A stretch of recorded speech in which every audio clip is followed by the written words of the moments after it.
this example, we are going to add or subtract radicals. The trick to this is you can only add them if they're the same, or subtract them, like square root of 6, square root of 6, square root of 7, square root of 7, square root of 3, square root of 3.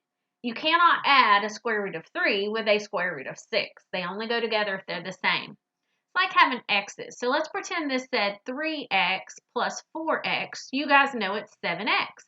Well, 3 square root of 6 plus 4 square root of 6 would be 7 square root of 6. And that would be your answer. You don't change the radical. Think of it just like a variable. It stays the same.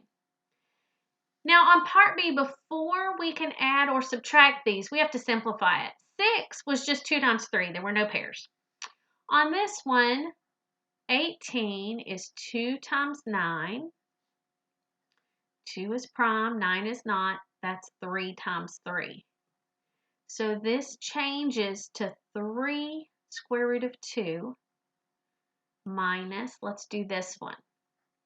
This is 2 times 16, which is 2 times 2 times 8, which is 2 times 2 times 2 times 4, and that ends up being 5 2s. Let me erase this and make some room here. So my first one, this one turned out to be 3 square root of 2. We could pull out the 3's. Minus on this one, I have 2 pair of 2's I can take out. 2 times 2 is 4, so that gives me 4 square root of 2. Now, 3 square root of 2 minus 4 square root of 2 is a negative 1 square root of 2.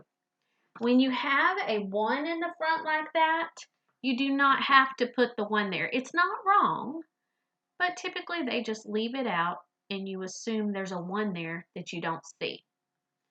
So the final answer on the first one was 7 square root of 6. On the second one was a negative square root of 2. The difference is we had to simplify these radicals. Then because they were both square root of 2, we could put them together.